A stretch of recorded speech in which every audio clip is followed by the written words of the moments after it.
तो प्यारे विद्यार्थियों नमस्कार, स्वागत है आप सबका एक और नए वीडियो में। प्यारे विद्यार्थियों, आज हम यहाँ पर देखने वाले हैं अर्धवार्षिक परीक्षा कक्षा 11वीं के लिए अर्थशास्त्र का पूरा क्वेश्चन पेपर और इसके पूरे सॉल्यूशन को।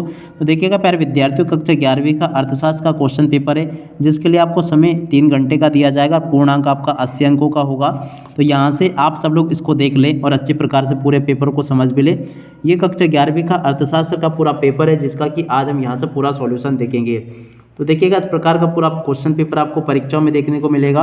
अब चलो हम एक एक क्वेश्चन को और इनके आंसर को देखते हैं।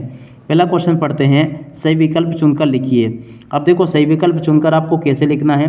पहला क्वेश्चन, अर्थशास्त्र आर्थिक कल्याण का अध्ययन है, ये किसने कहा? तो देखो ये मार्शल ने कहा था। अपवर्जी विधि के अंतर्गत किसी वर्ग की निम्न सीमा और वर्ग अंतराल क्या समावेशित करती है? तो दूसरे का राइट आंसर यह आ जाएगा, आंकड़ों के वर्गीकरण का उद्देश्य। तो देखो आंकड़ों के वर्गीकरण का उद्देश्य उपरोक्त सभी होगा।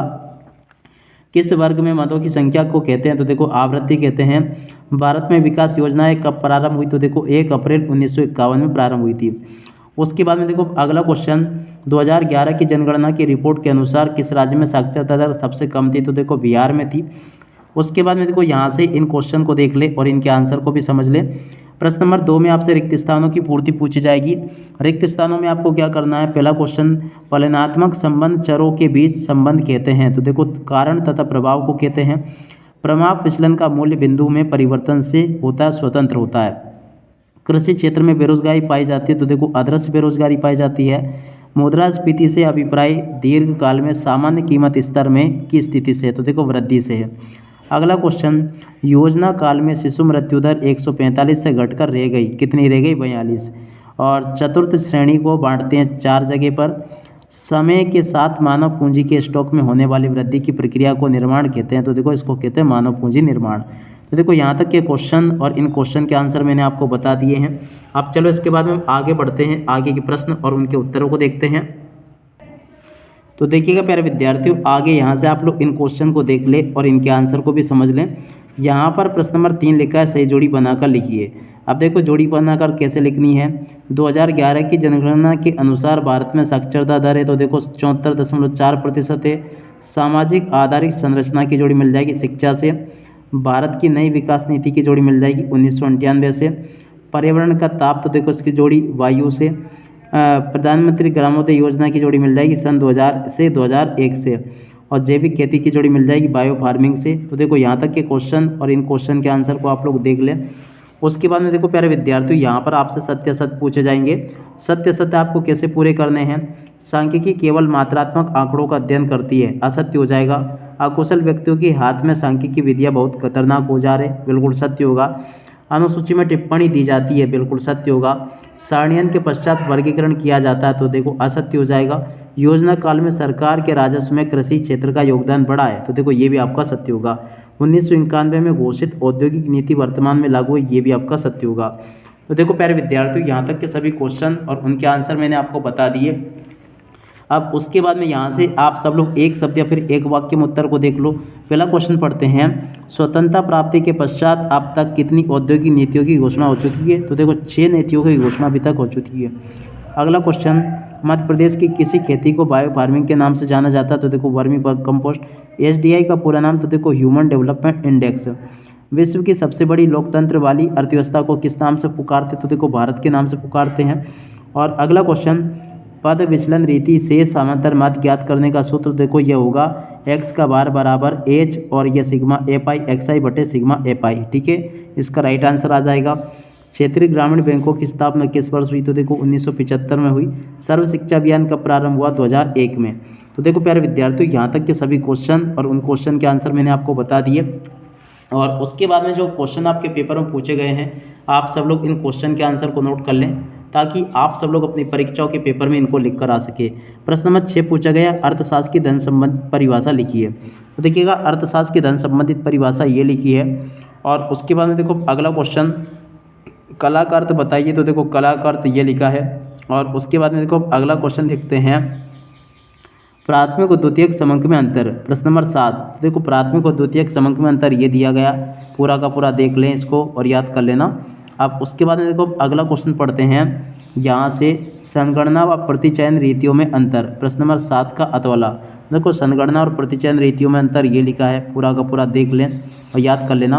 अब उसके बाद में देखो अगला क्वेश्चन पढ़ते हैं, समंकों के वर्गीकरण से क्या आशय है। प्रश्न नंबर 8। देखो समंकों के वर्गीकरण से क्या आशय है, इसका उत्तर देख लो यहाँ से और याद कर लेना। अगला क्वेश्चन ये लिखा है, वर्गीकरण के उद्देश्य लिखिए। 8 का अथवा वाला क्वेश्चन। तो देखो वर्गीकरण के उद्देश्य यहाँ से देख कर लिख दो और पूरा का पूरा इसको याद कर लेना। अब उसके बाद में देखो अगला क्वेश्चन पढ़ते हैं, ये दिया गया बहुलक एवं माध्य के बीच दो अंतर। प्रश्न नंबर 9। देखो प्यारे विद्यार्थी, बहुलक और माध्य के बीच में दो अंतर ये लिखे हैं, आप सब लोग इसको देख लीजिएगा और पूरा का पूरा इसको समझ लें, ये भी मैंने आपको बता दिया। और उसके बाद में देखो अगला क्वेश्चन पढ़ते हैं, माध्य के गुण लिखिए। तो देखिएगा प्यारे विद्यार्थी, माध्य के गुण क्या है, यहाँ से आप लोग देख लें माध्यिका के गुण। देखो 9वें का अथवा वाला क्वेश्चन है।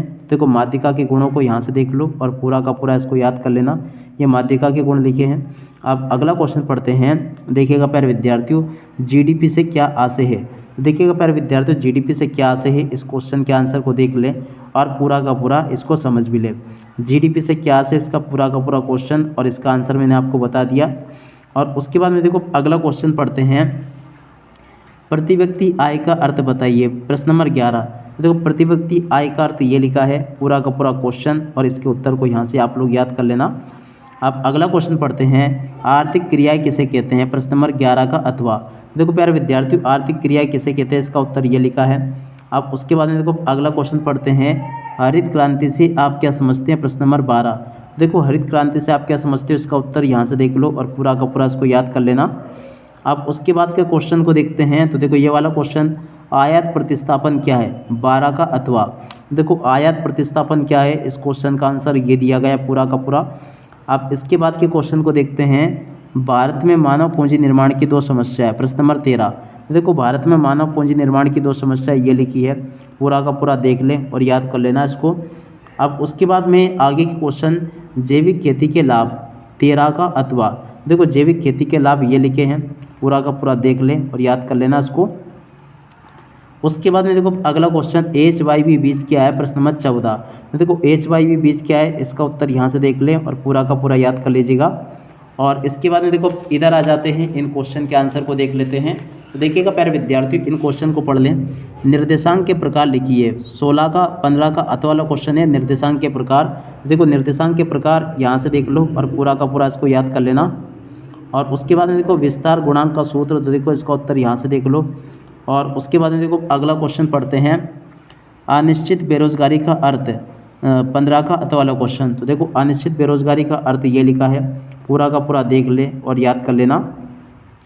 और इसके बाद में देखो अगला क्वेश्चन, प्रश्नावली तथा अनुसूची में अंतर बताइए। प्रश्न नंबर 16। देखो प्रश्नावली और अनुसूची में अंतर ये लिखा है, पूरा का पूरा देख लीजिएगा और याद कर लें। और उसके बाद में देखो अगला क्वेश्चन पढ़ते हैं, ये अपना हो ही गया। प्रश्नावली साक्षात्कार अनुसूची तैयार करते समय आपको किन बातों का ध्यान रखना चाहिए। 16 का अथवा। तो देखो प्यारे विद्यार्थियों, ये जो क्वेश्चंस आपको दिए गए ना, आप सभी को मैं सभी के सभी क्वेश्चन और उनके उत्तर यहाँ से आपको बता रहा हूँ मैं। तो आप सब लोग इस वीडियो को पूरा ध्यान से देख कर जाइएगा। यहाँ तक के सभी क्वेश्चन और उन क्वेश्चन के आंसर मैंने आपको बता दिए, तो आप सब लोग इसको देख लें और पूरा का पूरा इनको समझ भी लें। प्यारे विद्यार्थियों देखिएगा, प्रश्नावली और अनुसूची तैयार करते समय किन बातों का ध्यान रखना चाहिए। प्रश्नावली और अनुसूची में अंतर बताना है यहाँ पर। देखो प्रश्नावली और अनुसूची में अंतर यहाँ से आप लोग देख लीजिएगा, ये लिखा पूरा का पूरा, ये 3 अंतर लिखे हैं इसके, तो आप लोग इसको देख लें और याद कर लें। और उसके बाद के क्वेश्चन और चलो मैं आपको बता देता हूँ। तो देखो अथवा में पूछा गया, प्रश्नावली और साक्षात्कार तैयार करते समय किन बातों का ध्यान रखना चाहिए। देखो प्रश्नावली और अनुसूची में अंतर तो मैंने बता दिया। अब चलो इस वाले क्वेश्चन का आंसर और देख लेते हैं अपन, कहाँ मिलेगा ये। तो देखते हैं इस क्वेश्चन के आंसर को। तो देखिएगा प्यारे विद्यार्थियों, यहाँ से आप सब लोग चतुर्थक विचलन के गुणों को लिख ले, ये लिखे चतुर्थक विचलन के गुण। और उसके बाद में देखिएगा प्यारे विद्यार्थियों, प्रमाप विचलन के गुण ये दिए गए हैं, तो आप सब लोग यहाँ से प्रमाप विचलन के गुणों को देख ले और पूरा का पूरा इसको याद कर लेना। अब उसके बाद में देखो अगला क्वेश्चन, स्वतंत्रता के समय भारतीय अर्थव्यवस्था की विशेषता। देखो स्वतंत्रता के समय भारतीय अर्थव्यवस्था की विशेषता क्या क्या है। कृषि प्रधान अर्थव्यवस्था थी और परंपरागत कृषि, ये इसका दूसरा पॉइंट होगा, ये भी मैंने आपको बता दिया। और उद्योगों का कम विकास, ये भी मैंने आपको बता दिया। अब उसके बाद में देखो अगला क्वेश्चन पढ़ते हैं, औपनिवेशिक काल के दौरान भारत के किसी ठहराव के क्या कारण थे। 18 का अथवा वाला क्वेश्चन। तो देखो प्यारे विद्यार्थियों 18 के अत वाले क्वेश्चन को यहाँ से देख लो और पूरा का पूरा इसको याद कर लेना। ये मैंने आपको यहाँ तक का पूरा क्वेश्चन और इसका उत्तर बता दिया, ठीक है। अब उसके बाद में देखो अगला क्वेश्चन पढ़ते हैं, ये मैंने बता दिया। और इसके बाद में देखो भारत में शिक्षा सुधार हेतु प्रमुख सरकारी उपाय 19 का अत वाला क्वेश्चन।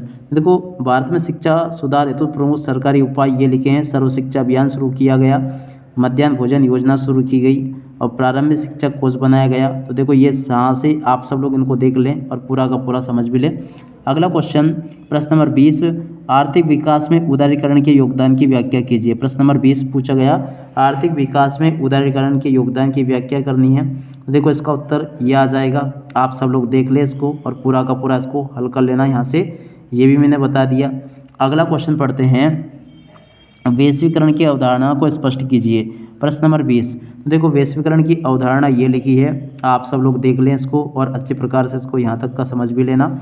अब इसके बाद में देखो अगला क्वेश्चन पढ़ते हैं, यहाँ पर क्वेश्चन दिया गया देख सकते हो, ये मैंने बता ही दिया, मानव पूंजी एवं भौतिक पूंजी में अंतर। प्रश्न नंबर 21, देखो प्यारे विद्यार्थियों मानव पूंजी और भौतिक पूंजी में अंतर यहाँ से देख लें और पूरा का पूरा इसको याद भी कर लेना आप लोग। अब उसके बाद के क्वेश्चन को अगर देखें ना तो ये वाला क्वेश्चन देख सकते हो, शिक्षा को किसी राष्ट्र के विकास में महत्वपूर्ण आगत माना जाता है, क्यों? 21 का अत वाला क्वेश्चन। तो देखो प्यारे विद्यार्थियों इसका उत्तर यहाँ से देख लो और पूरा का पूरा इसको याद कर लेना, ये भी मैंने आपको बता दिया। अब इसके बाद में देखो अगला क्वेश्चन पढ़ते हैं, निर्देशांक की 4 विशेषताएं। प्रश्न नंबर 22 में पूछा गया।